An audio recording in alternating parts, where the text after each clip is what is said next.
성경책은 구약 471면에 있습니다.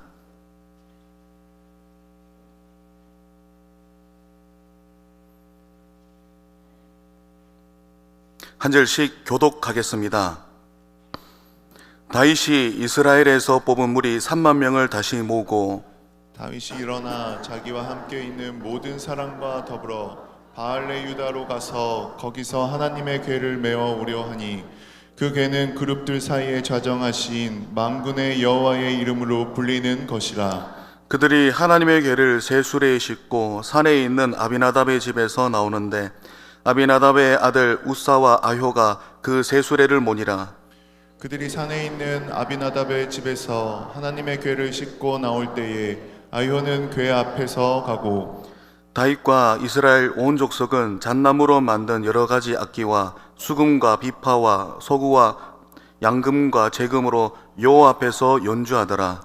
그들이 나곤의 타작마당에 이르러서는 소들이 뛰므로 우사가 손을 들어 하나님의 궤를 붙들었더니 여호와 하나님이 우사가 잘못함으로 말미암아 진노하사 그를 그곳에서 치시니 그가 거기 하나님의 궤 곁에서 죽으니라.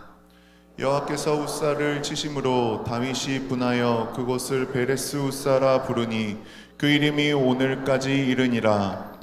다윗이 그날에 여호와를 두려워하 이르되 여호와의 궤가 어찌 내게로 오리요 하고 다윗이 여호와의 궤를 옮겨 다윗성 자기에게로 메어 가기를 즐겨하지 아니하고 가드 사람 오베데돔의 집으로 메어 간지라. 여호와의 궤가 가드 사람 오베데돔의 집에 석 달을 있었는데 여호와께서 오베데돔과 그의 온 집에 복을 주시니라.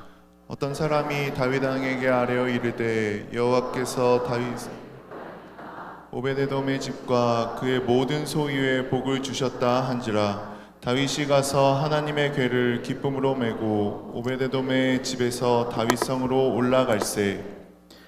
여호와의 궤를 맨 사람들이 6걸음을 가매 다윗이 소와 살찐 송아지로 제사를 드리고 다윗이 여호와 앞에서 힘을 다하여 춤을 추는데 그때 다윗이 배 에봇을 입었더라. 다윗과 온 이스라엘 족속이 즐거이 환호하며 나팔을 불고 여호와의 궤를 메어 오니라. 아멘.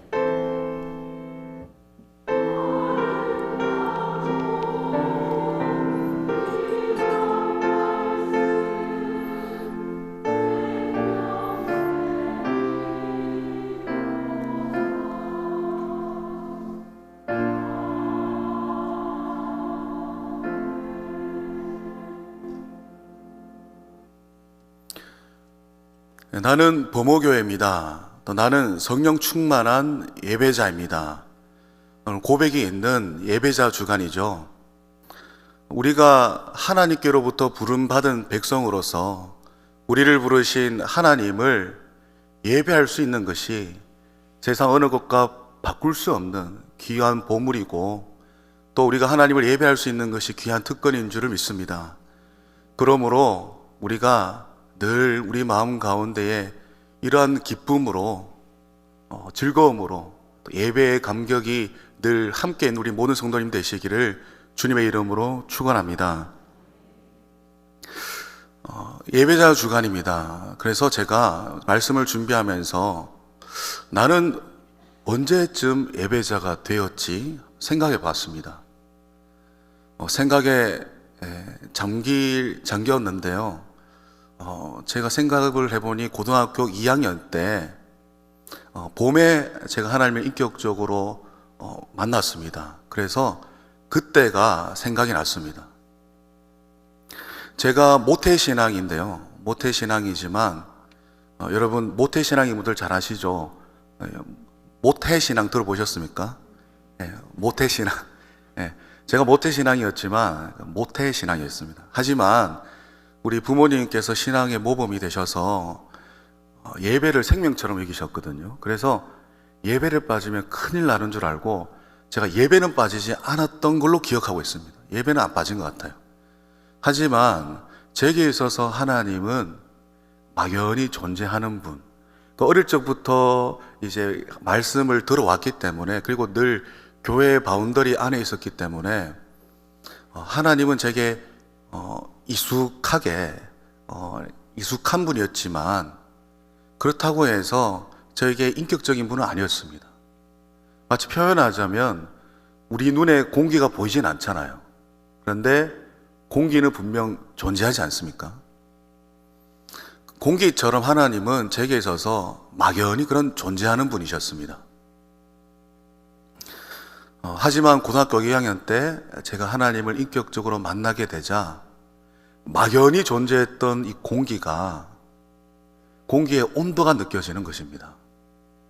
그때가 봄날이었거든요. 봄날이었는데 이 10대 학생에게 봄과 여름의 햇살은 그냥 마냥 덥고 불편한 것이었거든요. 그런데 하나님의 강한 임재를 경험하고 그분을 인격적으로 만난 후에 이 봄 햇살이 그렇게 포근하고 따뜻하게 느껴지는지 하나님이 마치 저를 감싸 안아주시는 것처럼 느껴졌습니다. 공기가 달라졌죠.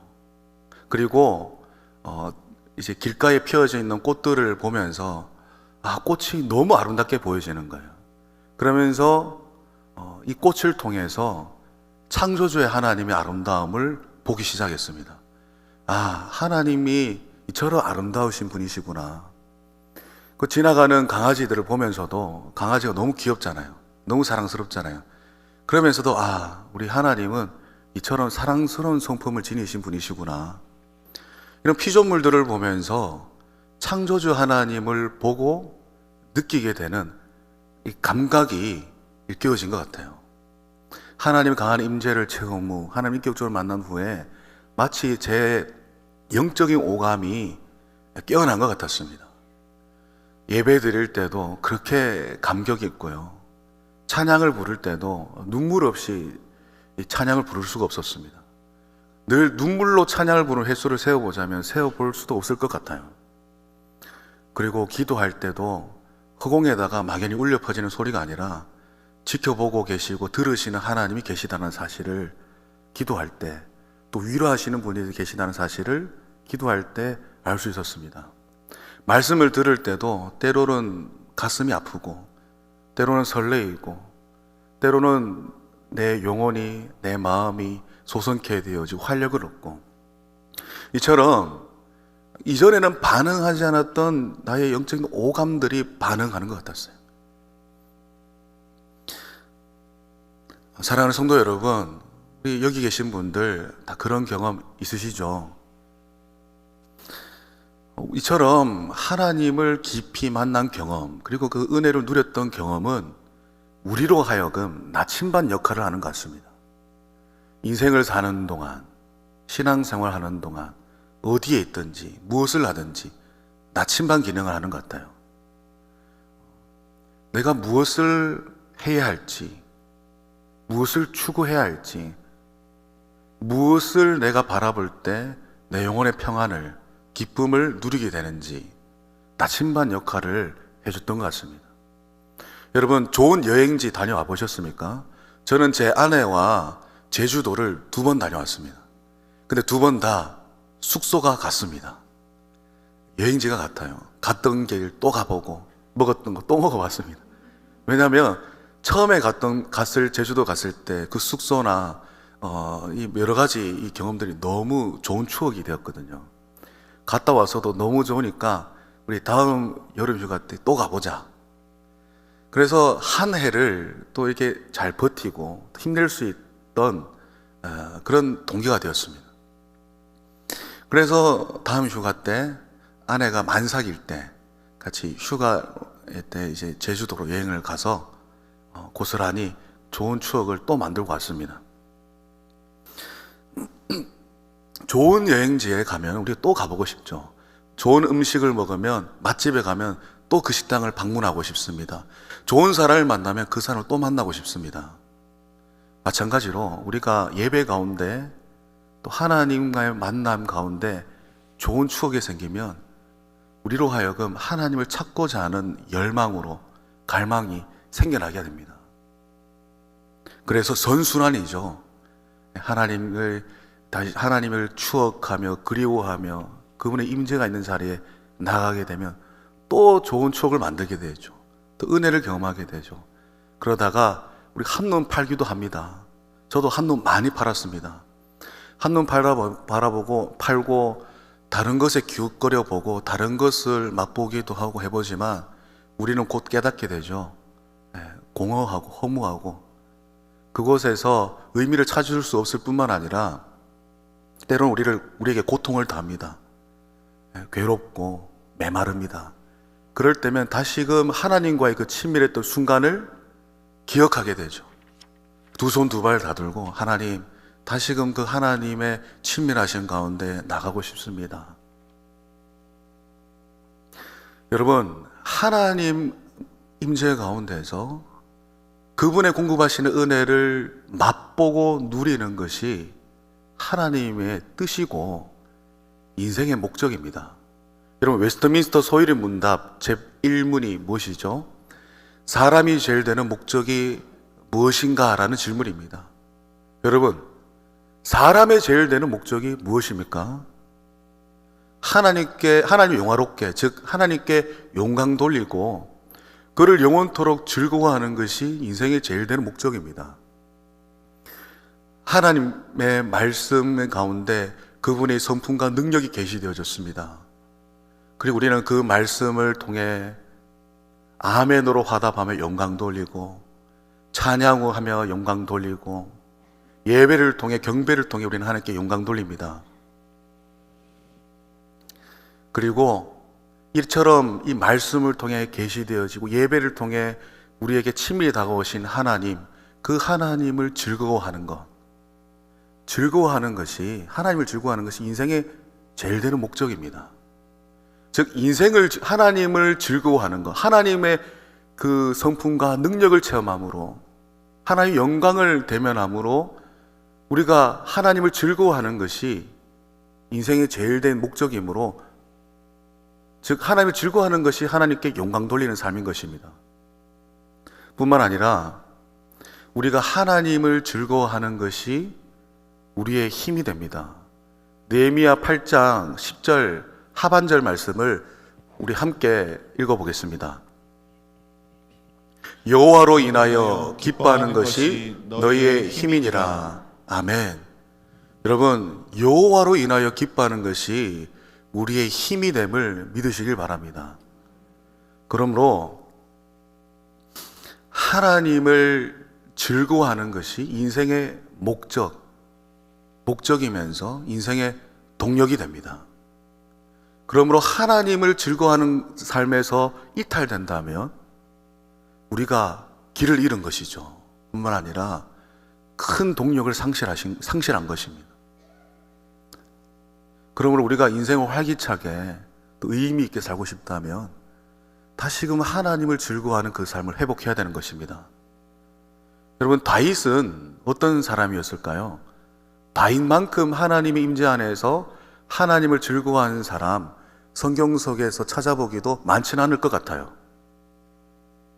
시편 42편 2절 말씀 우리 함께 화면을 통해 함께 읽어보겠습니다. 내 영혼이 하나님 곧 살아계신 하나님을 갈망하나니 내가 어느 때에 나가서 하나님의 얼굴을 배울까. 아멘. 다윗은 하나님을 갈망하는 사람이었습니다. 그리고 다윗은 늘 하나님의 얼굴을 구하는 사람이었습니다.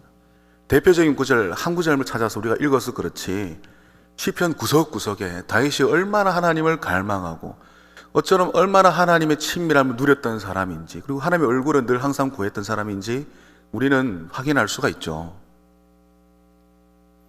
시편을 보면 다윗은 마치 중독된 사람처럼 보일 때가 많습니다. 중독되어 있고 미쳐 있는 사람, 하나님을 갈망하기에 주의 얼굴은 늘 구합니다. 그래서 그가 때로는 범죄할 때 하나님의 그 임재의식이 사라지고 은혜가 사라지고 마치 죄인인 날 향하여 얼굴을 돌린 것만 같을 때, 그때면 다윗은 이렇게 간구했죠. 시편 51편 8절에서 9절 말씀과 11, 12절 말씀 함께 우리가 읽어보겠습니다. 내가 즐겁고 기쁜 소리를 들려주시사 주께서 꺾으신 뼈들도 즐거워하게 하소서. 주의 얼굴을 내 죄에서 돌이키시고 내 모든 죄악을 지워주소서. 나를 주 앞에서 쫓아내지 마시며 주의 성령을 내게서 거두지 마소서. 주의 구원의 즐거움을 내게 회복시켜 주시고 자원하는 심령을 주사 나를 붙드소서. 아멘. 다윗은 이처럼 하나님의 임재를 갈망했던 사람입니다. 그래서 이 하나님을 즐거워하는 사람에서 죄로 말미암아 이탈되자 하나님 얼굴을 다시 내게 돌이켜 주세요. 구원의 기쁨, 즐거움 회복시켜 주세요. 주의 성령을 내게서 거두지 말아 주세요. 간절히 기도했던 자가 다윗입니다.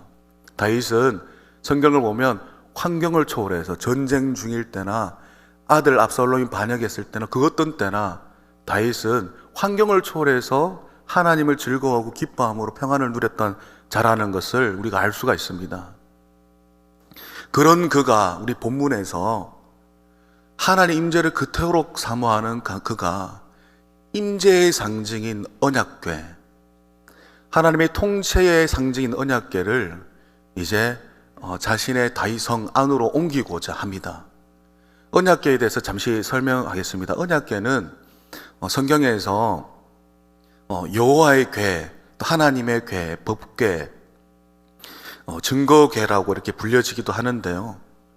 이 궤는 세로 길이가 120cm 그리고 폭과 높이가 60cm 되는 크기입니다.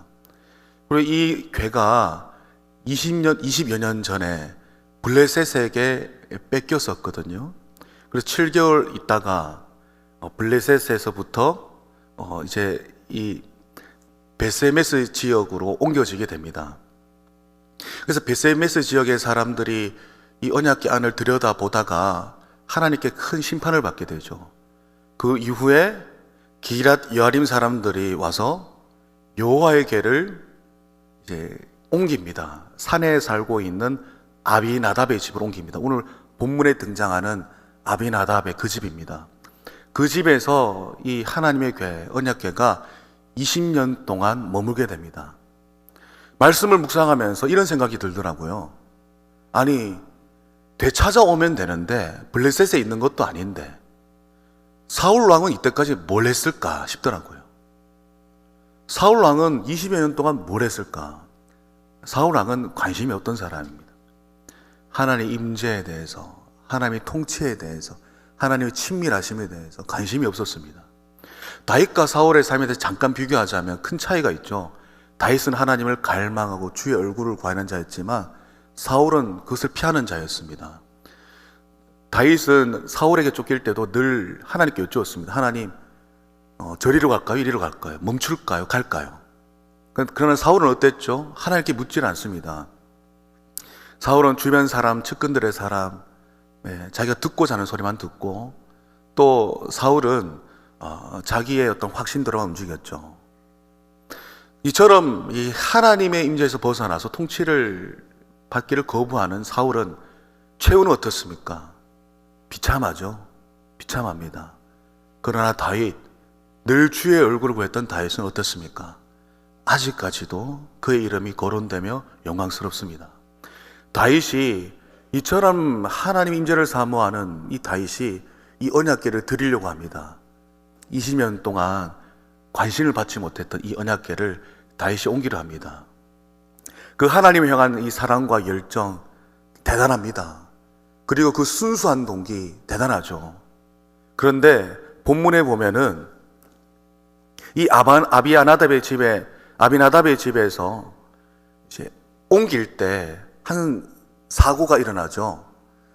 아비나답의 집에서 나올 때 그의 아들 아비나답의 아들 아효가 이 궤 앞에서 서게 되고, 그리고 우사가 궤 뒤에 서게 됩니다. 그러면서 다윗과 온 이스라엘이 열정을 다해서 하나님을 찬양하고 예배합니다. 대단한 사건 가운데 다윗이 얼마나 많은 준비를 했을까요? 훌륭한 찬양팀을 배치했습니다. 훌륭한 다양한 악기들을 가지고 와서 악기로 연주하며 춤추며 온 이스라엘이 소리 높여 찬양하는 그 모습이 대단했을 것 같지 않습니까? 그리고 이 하나님의 이 귀한 이 궤를 옮기려고 하니 다윗은 새 수레를 준비했습니다.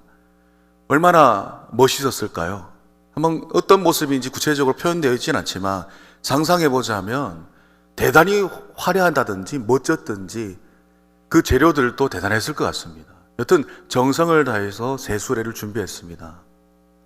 그리고 새 수레에 하나님의 궤를 얹혀서 이동합니다. 그러다 어떻게 됩니까? 낙원의 타작마당에 이르렀을 때 소들이 격동합니다. 날뛰자 우사가 손을 얹게 되죠.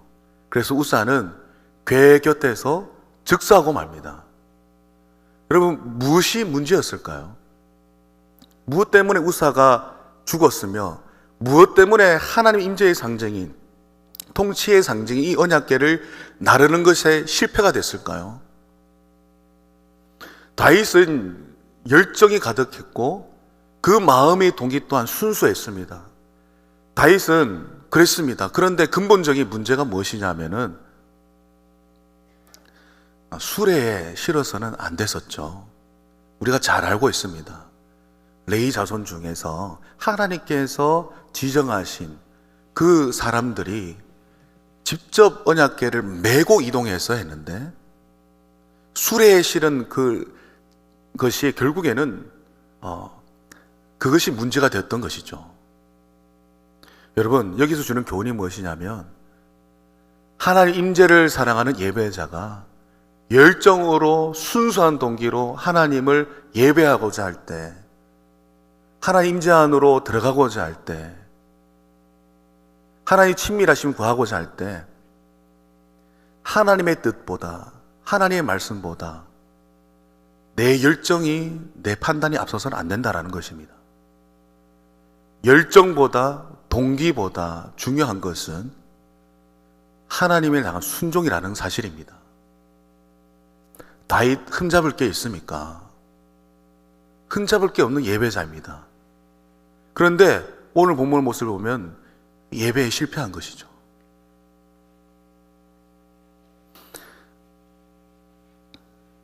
때로는 하나님께서 우리가 잘못된 길로 가고 있을 때, 잘못된 방법을 행하고, 잘못된 일을 행하고 있을 때, 하나님은 우리의 길을, 우리가 하고 있는 그 행위를 흔들 때가 있습니다. 다윗이 잘못된 길로 가자, 잘못된 방법으로 하나님의 임재의 상징 언약궤를 나르려고 하자 하나님께서 그 길을 흔드십니다. 그 행위를 흔드십니다. 소를 격동시키십니다. 그럴 때면 어떻게 해야 될까요?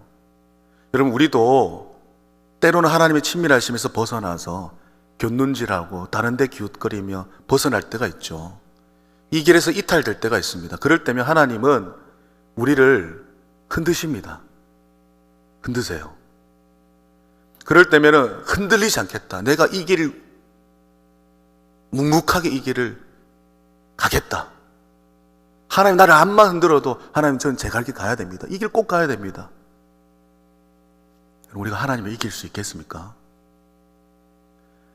우사처럼 우리가 그 하나님의 뜻에 손을 얹고 막는다면 어떻게 되겠습니까? 다윗은 이 죽음을 가까이에서 보게 됩니다. 경험하게 됩니다. 그러면서 다윗은 화가 나죠. 왜 화가 났을까 생각해 봤습니다. 생각해 보니까 아마 이랬을 것 같아요. 하나님, 저는 하나님을 사모했습니다. 하나님을 갈망했습니다. 하나님이 친밀하심을 구했습니다. 하나님의 통치를 구했습니다.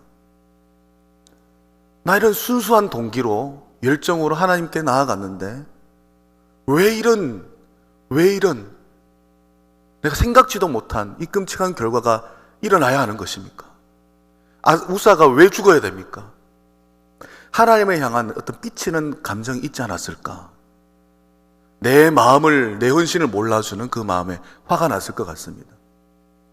그래서 다윗은 하나님의 언약궤를 옮기는 것을 두려워함으로 옮기질 않습니다.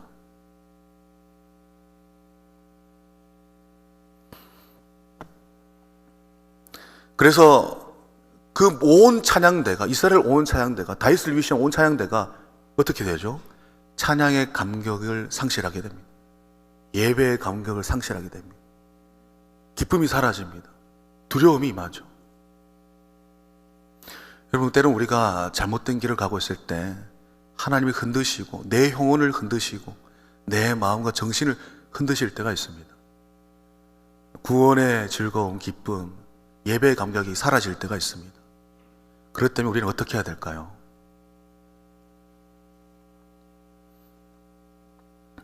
다윗은 한 소식을 듣게 됩니다.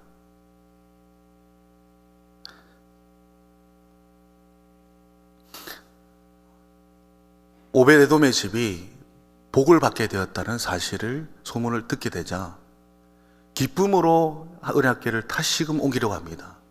그때 다윗은 아마 회개했을 것 같습니다. 자기 성찰했을 것 같습니다. 내가 무엇이 잘못되었을까? 생각해 보니 하나님의 뜻과 말씀을 살펴보니 내가 수레에 옮기려 했던 생각이 내 판단, 내 열정이 하나님보다 앞섰던 열정이 문제였구나. 그래서 다윗은 이제 하나님 뜻대로 언약궤를 메어서 옮기기를 시작합니다. 그런데 이 집에 나와서 6 걸음 떼자마자 무엇을 합니까? 살찐 송아지를 잡아서 하나님께 제사 예배드립니다. 여러분, 우리가 하나님께서 우리에게 때로는 징계하시고 벌을 내리실 후에 우리는 깨닫게 됩니다. 하나님은 두려운 분이구나. 하나님의 말씀은 두렵구나. 다윗은 이전보다 좀 더 성숙한 예배자가 됩니다. 다윗은 하나님의 말씀을 두려워할 줄 아는, 경외할 줄 아는 예배자가 됩니다. 6 걸음마다 제사 지내며 피 흘림 없이는 하나님께 나갈 수 없다는 사실, 죄 용서함 없이는 내가 하나님께 나갈 수 없다는 사실을 기억하며 두려워함으로 제사 지내고 6 걸음 걷고 제사 지내며 하나님 앞에 나아갑니다. 말씀을 맺겠습니다. 사랑하는 성도 여러분, 우리가 하나님을 즐거워하는 것, 이것이 하나님의 뜻입니다. 인생의 제일 되는 목적이죠. 하나님을 즐거워하는 것이 하나님을 영화롭게 하는 것입니다. 그래서 우리는 예배 가운데, 찬양 가운데, 기도 생활 가운데, 신앙 생활 가운데 감격이 있고 즐거움이 있기 위하여, 이를 되찾기 위하여 늘 애써야 합니다. 늘 하나님의 친밀하심을 구하고 하나님 임재를 구해야 됩니다. 우리 범어교회가 하나님 임재 안에서 늘 감격이 있고 늘 기쁨이 있고, 그래서 늘 은혜가 흘러 넘치는 교회가 되기를, 예배가 되길, 성도님들 되기를 주님의 이름으로 축원합니다. 그런데 이런 순수한 동기와 열정만으로는 안 되는 것 같습니다. 한계가 있는 것 같습니다. 우리가 처음 구원받았을 때, 처음 하나님께서 우리 인격적으로 만나 주셨을 때는 우리가 준비되어 것이 전혀 없었습니다. 하나님 일방적으로 우리를 건져주셨고 구원해 주셨습니다. 백성 삼아 주셨습니다. 백성된 우리는 하나님께서 책임을 부하십니다. 백성답게 나의 얼굴을 구하되, 나의 친밀함을 구하되, 내 뜻 안에서 나의 말씀에 순종함으로 나에게 나오라. 다윗은 열정과 동기는 갖춰져 있었지만 하나님의 뜻에 반하는 그런 행위를 통해서 하나님 임재의 상징인 언약궤를 나르지를 못했습니다. 그러나 하나님을 경외하고 두려워함으로 언약궤를 나를 수 있었죠. 사랑하는 성도 여러분, 하나님의 친밀하심을 구하면서 하나님을 즐거워하면서 동시에 하나님과 하나님의 말씀을 두려워할 줄 아는, 경외하는 그런 예배자로 세워지기를 주님의 이름으로 축원합니다. 그러므로 우리가 드려지는 예배, 하나님 기뻐 받으시고 예배 자리에 임재하시고, 성도들께서 가정에서 예배 드릴 때나 골방에서 하나님을 찾을 때나 어느 때나 하나님께서 만나주시는 그 은혜가 가득함으로 늘 감격이 있는 우리 모든 예배자가 되기를 다시 한 번 더 주님의 이름으로 축원합니다. 기도하겠습니다. 오늘 말씀을 기억하면서 우리 함께 기도하겠습니다. 사랑의 하나님, 감사합니다. 하나님, 우리를 예배자로 불러주셨습니다. 부름받은 백성으로서 우리를 부르신 지극히 높으신 하나님을 예배할 수 있는 특권을 주셔서 감사합니다. 예배를 통해 은혜를 경험하게 하시고, 예배를 통해 감격을 경험하게 하시고, 하나님, 말씀을 통해, 찬양을 통해, 기도를 통해 하나님의 친밀하심을 경험하게 하시니 그 은혜에 감사드립니다. 하나님, 은혜를 다하여 주시옵소서.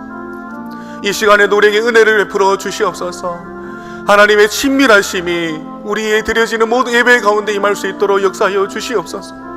하나님, 뿐만 아니라 우리가 하나님을 찾되, 하나님을 구하되, 또 하나님을 즐거워하되, 내 열정과 내 동기보다 더 중요한 것이 하나님께 순종하는 것임을 기억함으로, 하나님을 경외함으로 늘 순종하는 삶을 살아갈 수 있도록 은혜를 다하여 주시옵소서.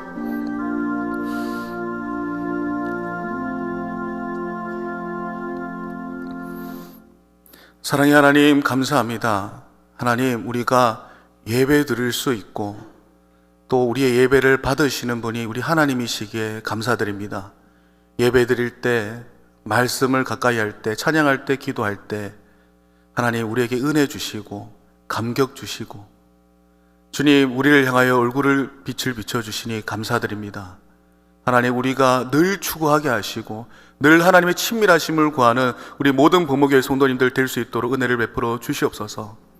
하나님을 즐거워하되, 하나님, 우리의 열정과 우리의 동기보다 더 중요한 것이 하나님의 말씀에 순종하는 것임을 기억하며, 하나님을 또 하나님의 말씀을 두려워하게 하시고 하나님을 경외하기에 늘 순종함으로 하나님이 기뻐 받으시는 온전한 예배를 드리는 우리 모든 예배자들로 세워질 수 있도록 복을 내려 주시옵소서.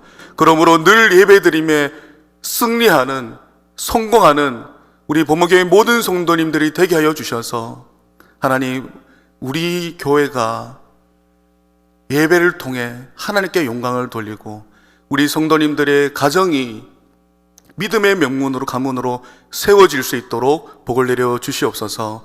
감사합니다. 예수님 이름으로 기도드립니다. 아멘.